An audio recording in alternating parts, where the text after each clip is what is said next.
minute hence. Some to kill cankers in the musk rose buds. Some war with rear mice for their leathern wings to make my small elves coats. Some keep back the clamorous owl that nightly hoots and wonders at our quaint spirits. Sing me now asleep, then to your offices and let me rest.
What thou seest, what thou doth wake, do it for thy true love take, love and languish for his sake. Be it owls, or cat, or bear, bard or boar with bristled hair, in thy eye that shall appear. When thou wakest, it is thy dear. Wake when some vile thing is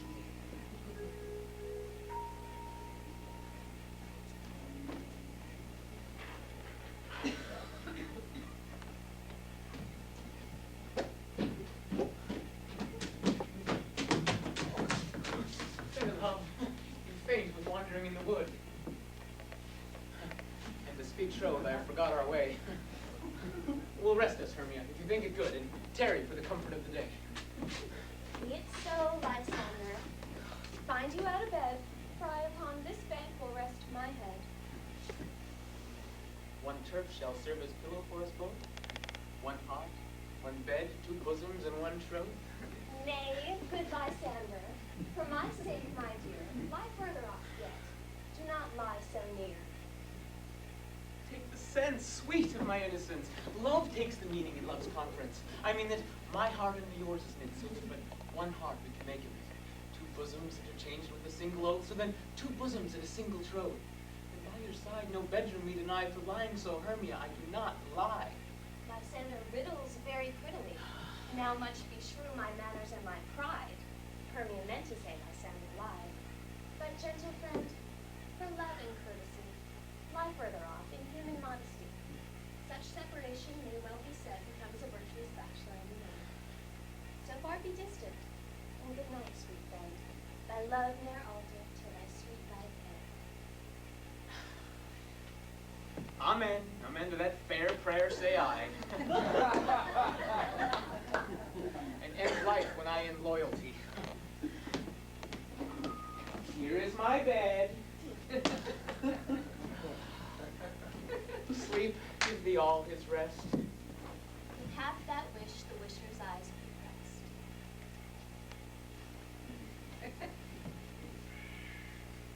pressed. Through the forest have I gone, but at Lydian bounds I none, on whose eyes I might approve this flower's force and stirring love. Night and silence. Who is here? Weeds of Athens he doth wear! This is he, my master said, despised the Athenian maid. And here, the maiden sleeping sound on the dank and dirty ground? Pretty soul, she durst not lie near this lack love, this kill courtesy. Churl upon thy eyes I throw all the power this charm doth owe.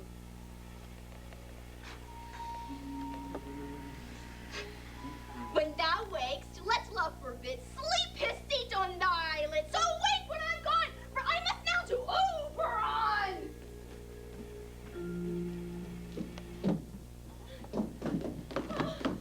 Stay, then I can't remember the tears. I charge thee hence, and do not haunt me thus. Oh, thou darkling, leave me, do not so. Stay on thy peril. I alone will go. Oh, I'm out of breath in this fond chase. The more my prayer, the lesser my grace. Oh, happy is Hermia, wheresoe'er she lies, for she hath blessed and attractive eyes. Oh, how came her eyes so bright? Not with salt tears, so mine are oftener washed than hers. Oh, no, I'm as ugly as a bear. For creatures that see me run away with fear. Therefore no wonder that Demetrius do, as a monster, fly my presence thus. Oh, what wicked and dissembling glance of mine made me compare with Hermia's fiery eye. Oh, what is this? Lysander on the ground, dead or asleep. I see no blood, no wound. Lysander, if you live, good sir, awake.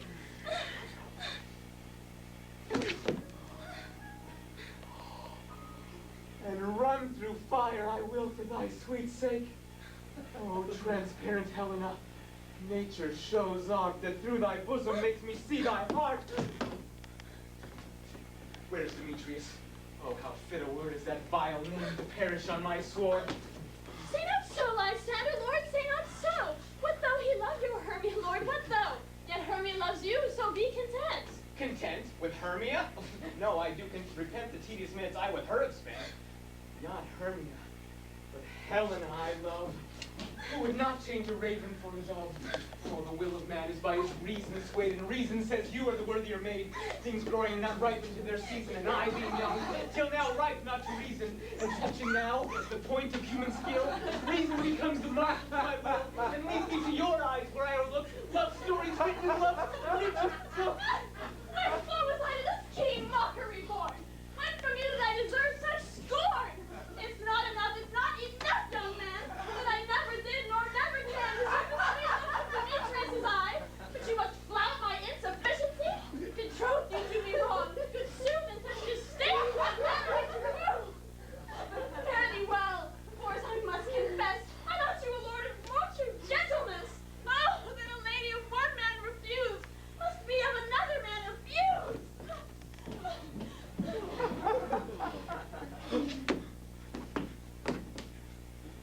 She sees not Hermia. Hermia, sleep thou there, and never mayst thou come Lysander near. In all my powers, address your love and might, to honor Helen, and to be her knight.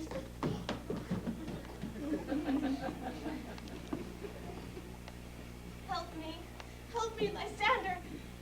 Do thy best to pluck this crawling serpent from my breast. Ay me, for pity what a dream was here. Lysander, look how I do quake with fear. Methought a serpent eat my heart away, and you sat smiling at his cruel prey. Lysander?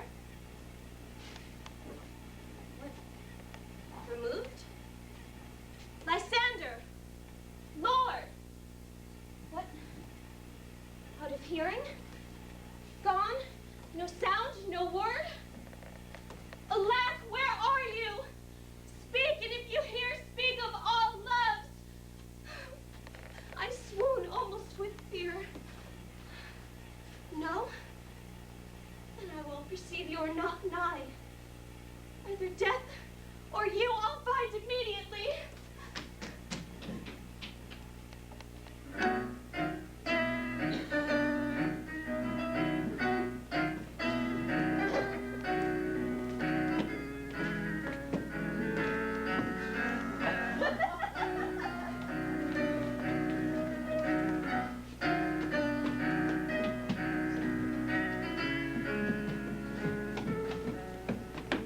Are we all met?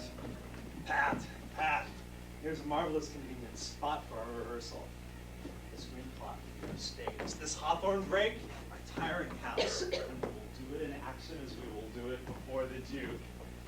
Peter Quince, What says thou, Bully Bottom? there are things in this comedy of Pyramus and Thisbe that will never please. First, Pyramus must draw a sword and kill himself, which the ladies cannot abide. Fire, blinking a parlous beer. I believe we must leave the killing out when all is done. Now wait, I have a device to make all well. Write me a prologue, and let the prologue seem to say that we do no harm with our swords, and that I, Pyramus, am not killed indeed. And for the more better assurance, tell them that I, Pyramus, am not Pyramus, but Bottom the Weaver. Well, we will have such a prologue, and it shall be written in 8 and 6. No, let it be 2 more. Let it be written in 8 and 8. Will not the ladies be afeard of the lion? I fear it, I promise you. Masters, you ought to consider with yourselves to bring in Cod Shieldus, a lion among ladies, is a most dreadful thing. For there's not a more fearful wild fowl than your lion living, and we ought to look to it. Therefore, another prologue must say he is not a lion. Nay, we must name his name, and half his face must be seen through the lion's neck. And he himself must speak through, saying thus, or to the same effect. Ladies, or fair ladies, I would wish you,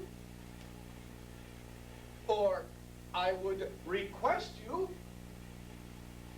or I would entreat you, not to fear, not to tremble. My life for yours. If you think I come hither as a lion, it were a pity of my life. No, I'm a man as other men are. And then let him name his name and tell him plainly he is none to join me. Well,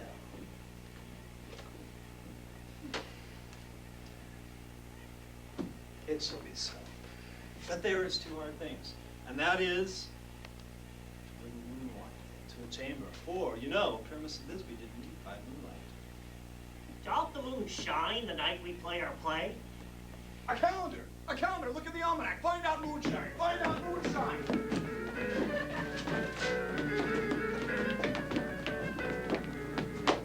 Yes, it doth shine that night. Why then? We may leave a casement of the great chamber window where we play open, and then the moon can shine in at the casement. Aye, or else. Or it could come a bush of thorns and a lantern, and say that he comes to disfigure, or to present a person of moonshine. Then there's another thing, and that is to bring a wall into the great chamber. For Pyramus and Thisbe says the story to talk to the chamber wall. You can never bring in a wall. What say you, Bottom? Some man or other must present wall. And he must have some loam or rough cast or some plaster about him to signify wall. And he must hold his fingers thus. And through this cranny shall Pyramus and Thisbe whisper. That be so, then all is well. Come, master, sit down, every mother's son, and practice your parts. Pyramus, you begin. When you've spoken your speech, enter into that hawthorn brake, and so everyone, according to his cue. What hempen homespuns have we swaggering here? So near the cradle of the fairy queen? What a play! Sworn I'll be an actor, an otter too, for a classy cause. Pyramus, speak. Thisbe, stand forth.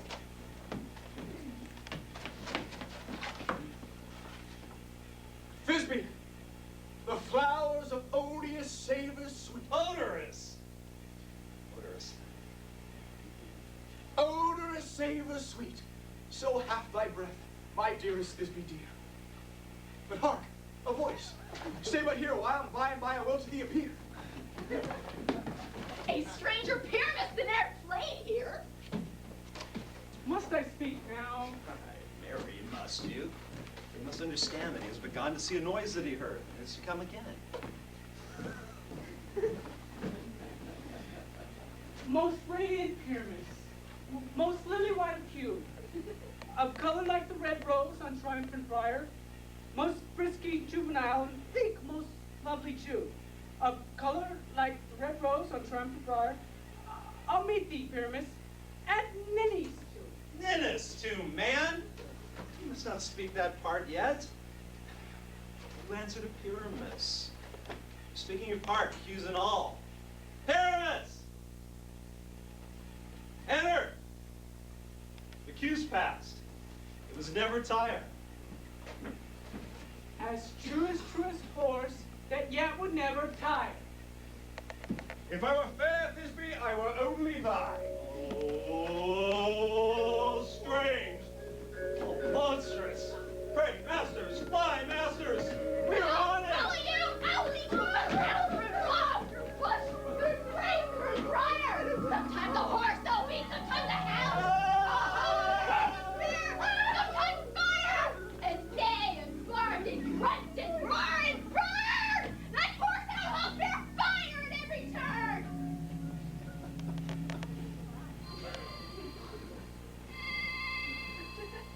Why do they run away? This is a knavery of them to make me afeard. Oh, Bottom, thou art changed. What do I see on thee? What do you see? You see an ass head of your own, do you? Ah! Bless thee, Bottom, bless thee. Thou art translated.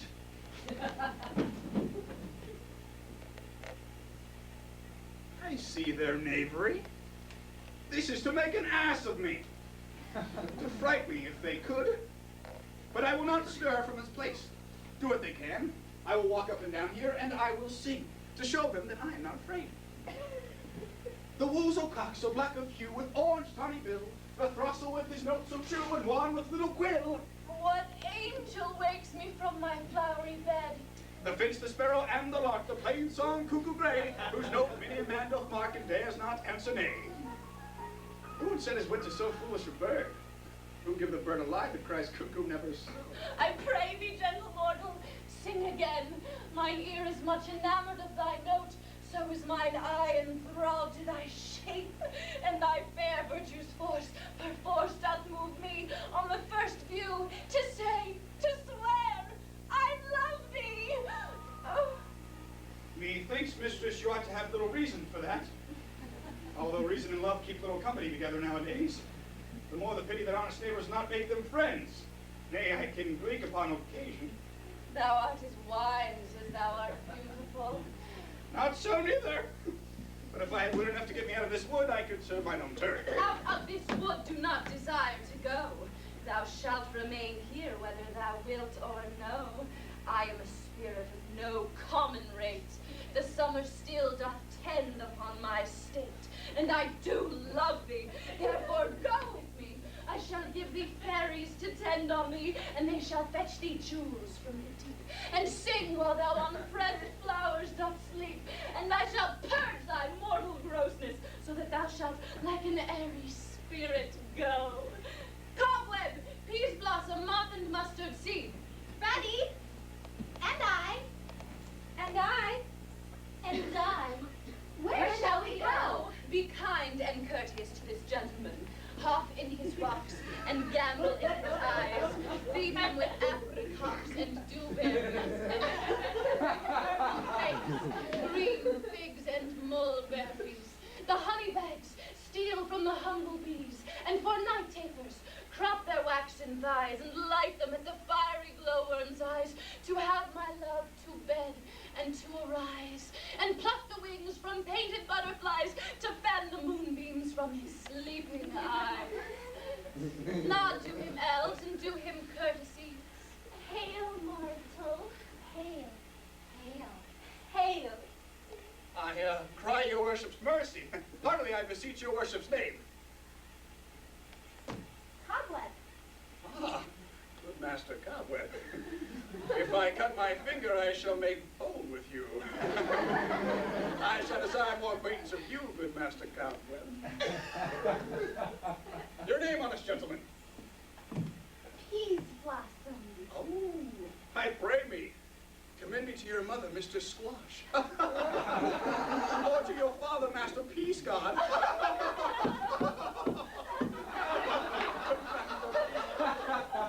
I shall desire more acquaintance of you as well. Your name, honest gentleman? Mustard seed. Oh, good master Mustard Seed. I know your patience well. That cowardly, giant-like ox beef hath devoured many an honest gentleman of your house. I promise your kindred hath made my eyes water ere now. I shall desire more acquaintance with you, good master Mustard Seed. Come, wait upon him. Lead him to my bower. The moon, methinks, looks with a watery eye, and when she weeps, weeps every little flower, lamenting some enforced chastity.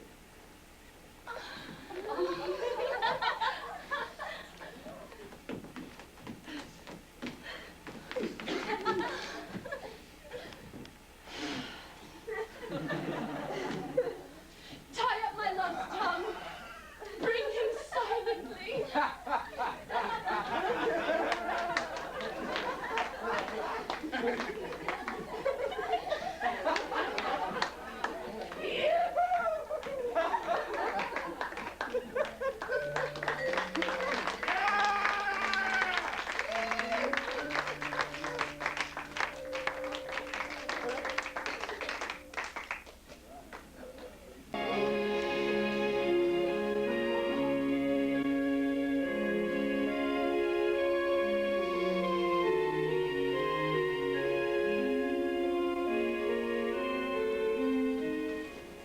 I wonder if Titania be awake.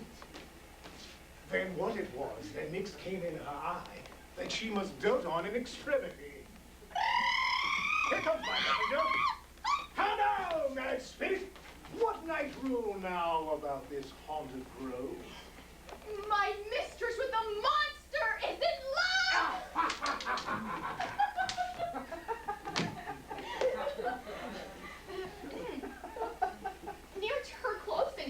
consecrated bower. Well, she was in her dull and sleeping hour. A cruel patches, rude mechanicals that work for bread upon Athenian stalls were met together to rehearse the play intended for great Theseus' nuptial day. The shallow thick-skinned that barren sort, who Pyramus presented in their sport, forsook his scene and entered in a break, when I did him at this advantage take. And asses know I fixed it on his head! And not his fancy must be answered, and forth my mimic comes when they him spy, so at to sight away his nose fly, and at her stomp here, or nor one falls, he murdered, cries, and help! From Athens calls. Their sense thus weak lost, with their fears thus strong, made senseless things begin to do them wrong. For briars and thorns, at their peril snatch, some sleeves, some hats, from the others all things catch. I led them on this distracted fear, and left sweet Pyramus translated there, when in that moment, so it came to pass, Titania waked and straightway loved This falls out better than I could devise. But, Thessalian, latched the Athenian's eyes with the love juice as I did bid thee do? I took him sleeping. That is finished too, and the Athenian woman by his side. So when he waked, she must be I. Stand close. This is the same Athenian. This is the woman, but not this the man. Oh, why rebuke you him that loves you so? Wrath so bitter under bitter foe. Now I but chide. But I should use thee worse. Thou, I fear, hast given me cause to curse. If thou hast slain Lysander in his sleep, being our shoes in blood, plunge in the deep and kill me too. For the sun was not so true unto the day as he to me. Would he have stolen away? Cannot be, but thou hast murdered him. So should a murderer look, so dead, so grim. So should the murdered look, and so should I, pierced through the heart with your stern cruelty. Yet you, the murderer, look as bright and clear as yonder Venus in her glimmering sphere. What's this to my Lysander? Where is he? Good Demetrius, wilt thou give him me? I'd rather give his carcass to my hounds. Out, dog! Out, cur! Thou drivest me past the bounds of maiden's patience. Hast thou slain him then? Henceforth be never numbered among men. For once tell true even for my sake. Durst thou have looked upon him being awake, and hast thou killed him sleeping? Oh, brave, touch! Could not a worm in adder do so much? And adder did it, but with doubler tongue than thine, thou serpent, never adder stung. You spend your passion on a misprized mood. I am not guilty of Lysander's blood, nor is he dead, for aught that I can tell. I pray thee then, tell me that he is well. And if I could, should I get that? A privilege never to see me more, and from thy hated presence part I so. See me no more, whether he be dead or no. Oh, there is no following her in this fierce vein. Here, therefore, a while I shall remain. For sorrow's heaviness doth heavier grow. For debt, that bankrupt sleep doth sorrow owe, which now in some slight measure it'll pay. If for's tender, here I'll make some stay.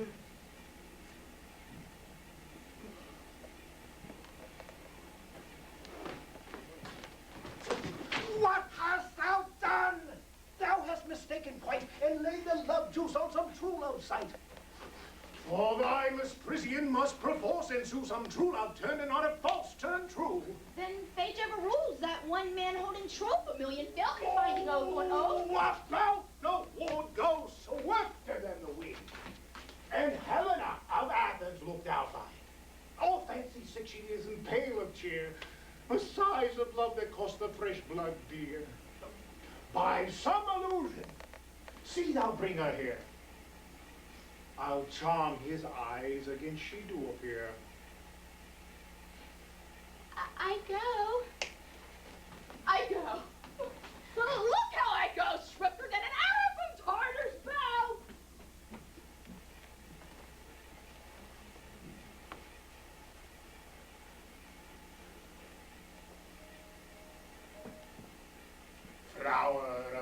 purple dye.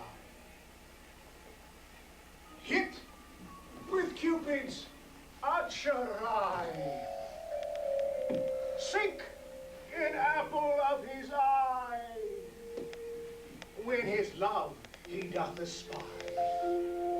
Let her shine as gloriously as the Venus of the sky. When thou wakest, if she be by, beg of her